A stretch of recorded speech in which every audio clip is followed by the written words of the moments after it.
All right, guys, this thing that I like to read, and I like to do it right after we do these drills, is about a Medal of Honor recipient, Master Sergeant Roy Benavidez. And I'm going to take a few minutes and read through it here. It's a little lengthy, but I feel like it has value added, especially after what we just got done doing and with some of the operational guys that we have here as well. And whether you're operational or not, it's always, like Travis said earlier, excel into that next point. You will not be defeated. It's that mindset. As the medevac chopper landed, the wounded were examined one by one. Staff Sergeant Benavidez could only hear what was going on around him. He had over 37 puncture wounds. His intestines were exposed.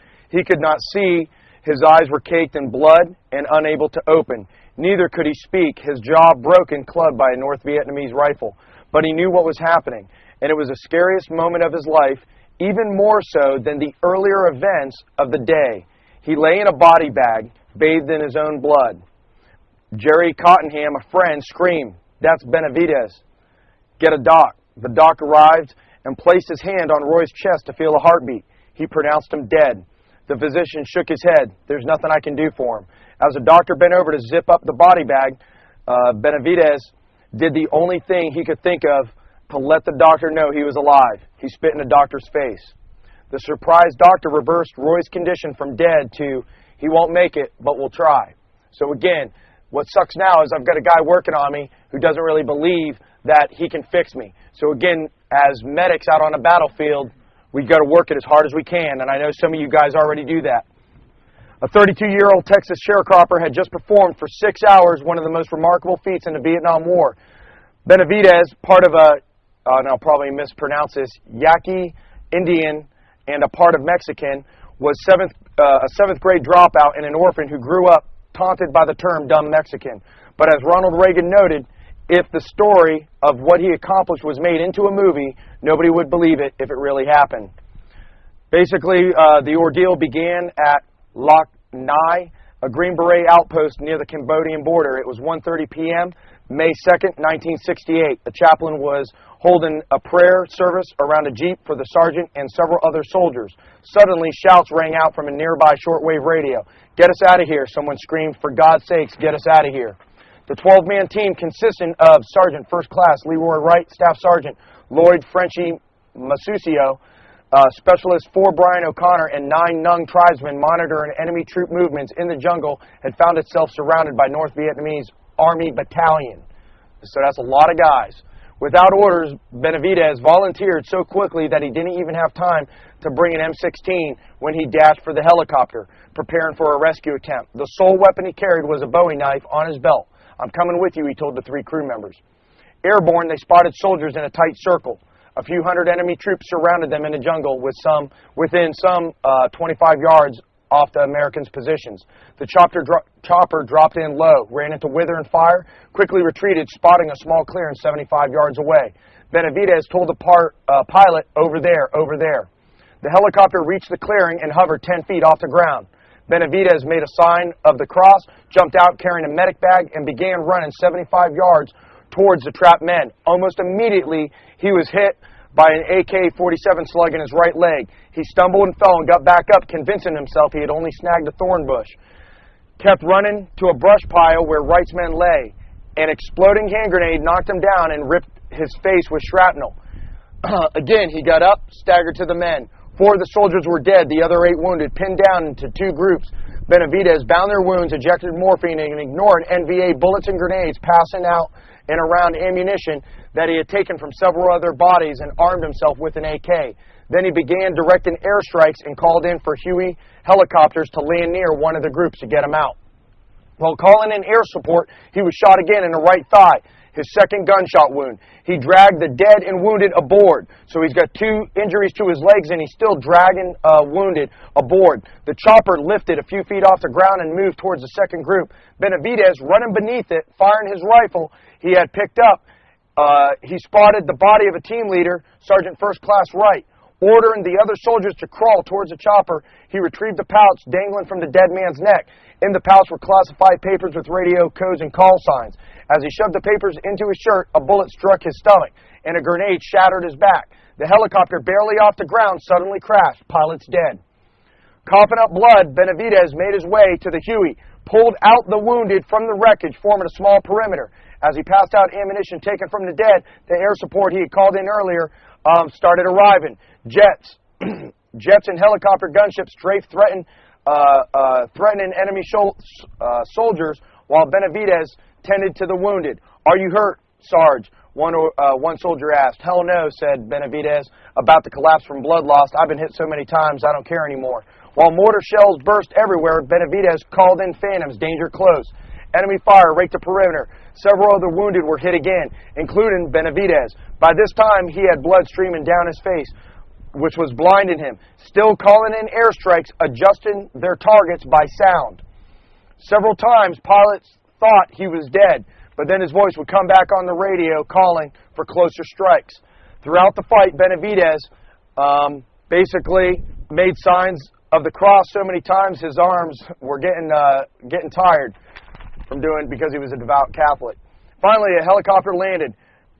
"Pray and move out," Benavidez told the men as he helped each one aboard. He carried a seriously wounded Frenchie Masuccio over his shoulder, but a fallen NVA soldier stood up, swung his rifle, and clubbed Benavidez in the head. Benavidez fell, rolled over, got up. Just as a soldier lunged forward with his bayonet, Benavidez grabbed it, slashing his right hand. He pulled the attacker towards him. His left hand drew his knife out, and he stabbed the NVA, but not before the bayonet poked completely through his left forearm. Benavidez dragged Masuccio to the chopper. He saw two more NVA materialize out of the jungle. He snatched the fallen AK-47 rifle, shot both. Benavidez made one more trip in the clearing, came back with a Vietnamese interpreter. Only then did the sergeant let one of the others pull him aboard the helicopter. Blood dripped from the door of the helicopter, lumbered into the air. Benavidez was holding his intestines with one hand. Bleeding almost into unconscious, Benavidez lay against a badly wounded Masuccio and held his hand. Just before he landed at the medevac hospital, he felt his fingers dig into the palm of my hand. Benavidez recalled his arm twitched and jumped as if an electric current was pouring through his body into mine. Benavidez was so immobilized, they placed him with the dead. Even after he spit in the doctor's face, he was then taken from the body bag and was considered a goner. Benavidez spent almost a year in hospitals to recover from his injuries. He had several major gunshot wounds, 28 shrapnel holes. Both arms had been slashed by bayonets. Benavidez had shrapnel in his head, scalp, shoulder, buttocks, feet, legs. His right lung was destroyed. He had injuries to his mouth and his back and his head from being clubbed with a rifle butt. One of the AK-47 bullets had entered his back, exiting just beneath his heart. He had won the battle and lived.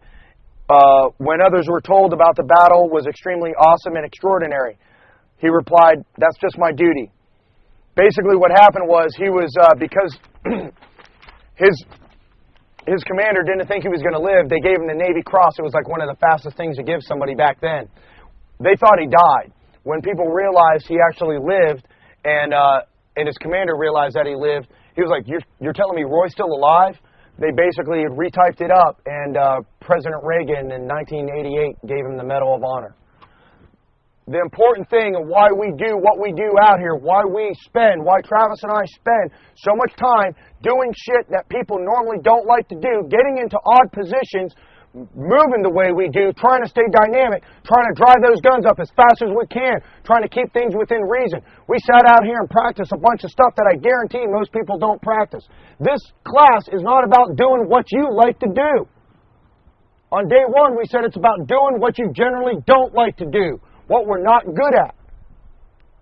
You never know what circumstance you're going to find yourself in. Yes, some of you are military, so you can take this and you can decide how ironclad you want to make yourself. Remember, you're not dead until somebody else above you turns out those lights. You keep fighting, you keep killing as many people as humanly possible. That's your drive, that's your goal. Because the life you may save might actually be mine out on the battlefield because you smoke checked a few more guys downrange. Now, for those that are thinking, well, I'm not some Army Special Forces commando. It doesn't matter. The life you save may be your kids, maybe your wife, it may be your dad, your mom, it may be some innocent person in the mall when some scumbag comes in there and starts shooting a bunch of innocent people. It may be the few rounds out of your handgun that neutralizes that guy. You may get injured. You may get shot. It's business. Your goal is to neutralize those people. And that's what this stuff is about. That's why we're out here. That's why you guys are out here. That's why you guys are advanced shooters, because you're willing to come out here and push yourself harder. You're willing to push yourself to those failure points that we bring up. Most people don't want to push themselves to failure, because then we don't look good. But then you never get better. You know, they say that amateurs train until they get it right.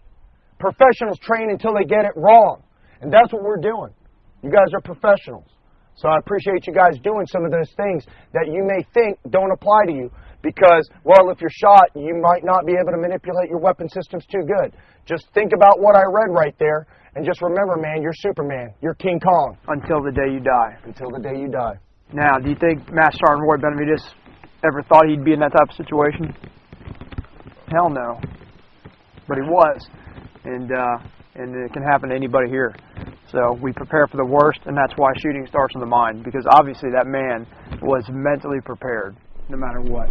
He fought through to the death, and he almost did. So that's why we take so much pride in what we do, and again, that's why we're all out here. So you're a special breed, you're a special personality to take the advantage of this type of training and to be that personality, as like myself and Justin talked about last night. You know, you've got your guys that are hobbyists and adventurers. You got your guys that just have to do it as a job. You got your operator, door kicker types, and then you've got that classification of person that can be any one of those four, but they're hardcore, die-hard passionate about what we do because we understand the consequences, and that's what we want to be. Great job today. We're going to break, come back out. We still have more to do, a lot more to do. Thanks, guys.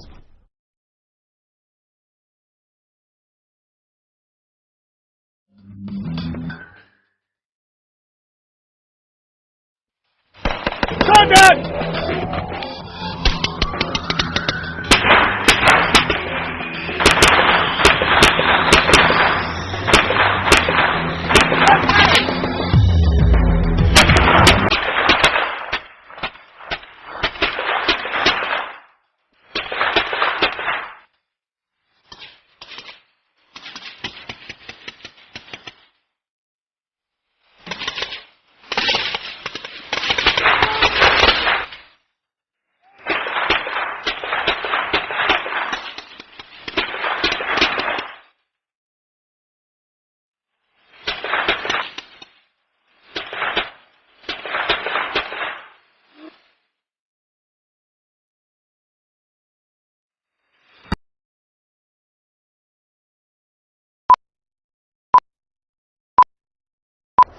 Hey everybody, come see how good we look. Well, it looks good here. Check that out.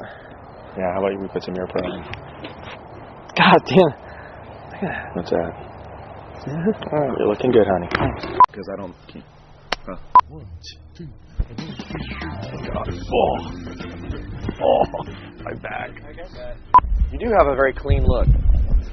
Well, I'm just saying. You do. You look like you're 16. Doesn't he look like he's 16? I'd like to see that beard shave. With some fucking... You know what? Do you have I'll break a blade trying to shave this thing. Can we get Costa's They don't make a blade to shave this. It's like a 13-year-old boy with a Mitch helmet on. That's messed up. Still make something that'll cut that. Yeah. They do. It's a 760. All right, on this demo to knock Travis down, I'm going to front snap kick him to the chest. Okay? It's a dirty job, but somebody has to do it. We drew straws. Of course, I cut the straws, and he lost. We're constantly going through this. I feel like he's really slowing us down. I don't know if it's possible, but I think maybe we could vote him off the island. Over there. What? Like I was saying, I think tonight we should cast a vote. All right, you ready? Thinks I didn't buy a... Take 3. I'm John Enlow from Aim Point. I've been an active shooter for... Active shooter, that's a good... We'll do it again. I've been an active shooter in many school shootings. Why do you think I'm here? Just so you guys know... sorry. See, it's hard with this camera shit, isn't it? Yeah. Tom Cruise over here makes it look good, doesn't he? Alright. Just so you guys know. Just so you guys know. No, just start from just so you guys. Pick one. Ready, say, just so you guys. Wait, but where did I Wait a start? second. It up. Department of the Army. It's too late for that, man. Department of Defense. Due to the overpressure, due to the word am I looking for? I don't know, what are you looking for? Due to the back pressure or the overall gas pressure? Yeah, that's what I'm looking for. Due to the overall gas pressure, Jesus. What Due to the increase. Due to the like sheep's wool lanolin. All right, here we go. Due to the increased overpressure inside the chamber. Tired of working with amateurs. Anyhow, you're ridiculous. No, you're ridiculous. As you can see, I'm good enough. I'm smart enough. And daggone it, people like me. What? You're not ready? Ready? All right, do it. So are you? I constantly go through this with him. He looks constantly to me for guidance, and sometimes he can't grow one of these, which is why he likes mine so much. I want to know why we don't have one of these on the This is table. made out of pure Kevlar, by the way. Pure Kevlar. I could actually take a round in my face and actually survive. They don't know the camera. I still have the camera. What is that thing? That thing's like the size of a lightsaber. Let me pull out my optic. Hold on for a second. So you're saying that that's a 5.5? No, I was not saying that, Chris. But anyways. Don't spit where you're going to. That's nice. That's going to be good. For real. There's so many different LEDs out there now, and some of them have like the 100 to 120 range, which is a really good range. It's plenty bright. Or bright. Yeah. Blight if you're ever in Britain. Blight. Is it? Blight. So you're right. Okay. Well, starting again, where the we leave off there? The beard in the strobe light. It's gorgeous. Hey, later on today, man, you want to go grab some chow, like maybe Wendy's? You want to get a Frosty? The vanilla Frosties are really good with the Oreo.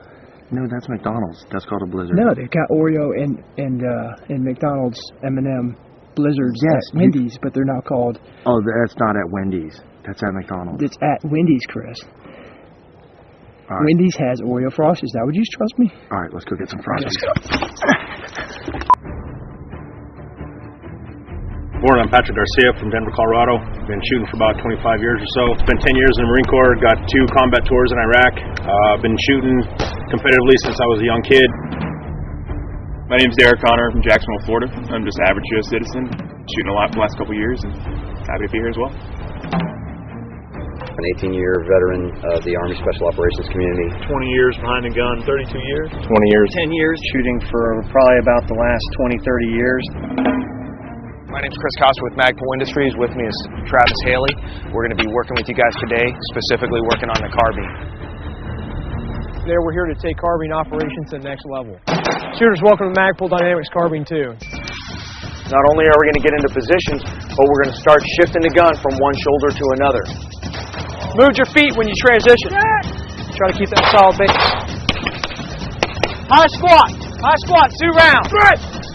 Searching the chest. Good to go. From here on out, if you need to draw your handgun, do so. Some people say, accuracy is final. Speed is going to come first before you can get your sights up. So if we can work on those movements, it's going to make us more effective. It's going to increase that survivability rate. Everything that you guys are doing, we are looking at individually and breaking those mechanics down to make you guys more effective and efficient shooters. What do you do when things go wrong, and how do you actually act and manipulate your weapon system when things go wrong? Moving on to shooting and moving. It is actually easier to shoot moving backwards because you're on your toes more than you're on your heels. Again, our main focus is efficiency, consistency, and then reality. If I come up to this car and all of a sudden, go SPU, maybe I get a couple shots off, but for whatever reason, it's better for me to drop. Shoot underneath the car, I'm not up to it yet. Get back up, and then start making movement towards that cover. Next position, supine.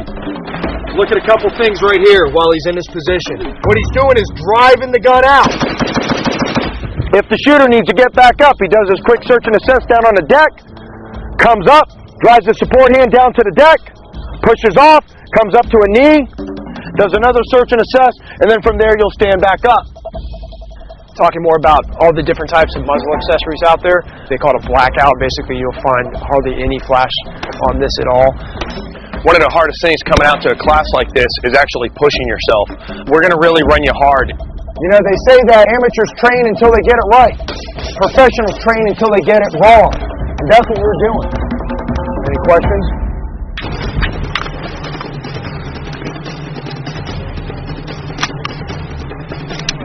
Obviously, there's a little bit of shooting, moving around one another, muzzle awareness.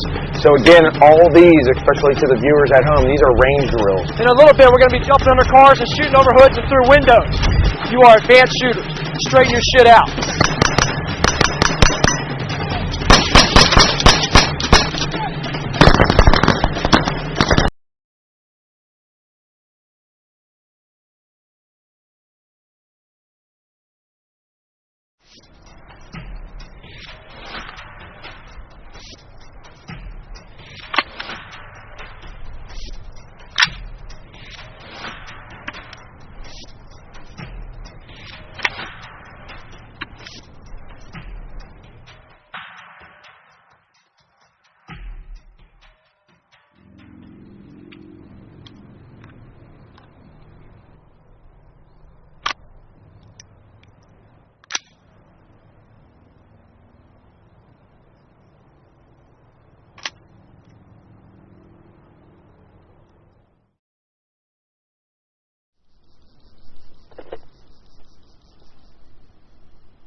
Ready.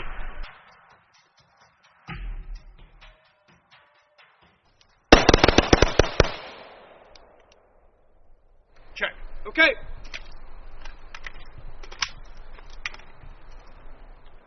Ready.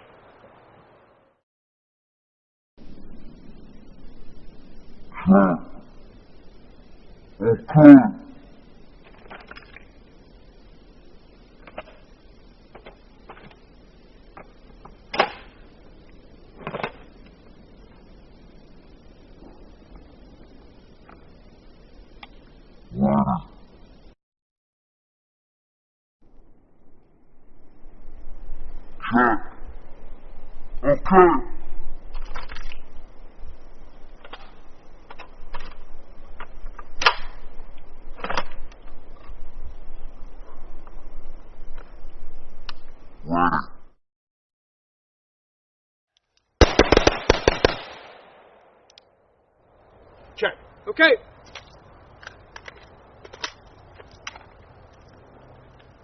Ready. Check. Okay.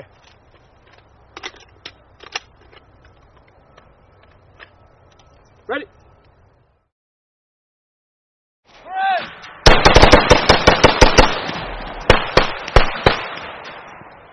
Check. Okay.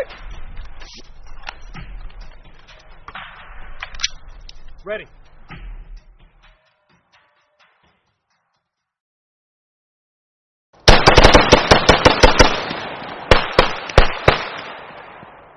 Check. Okay. Ready.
you.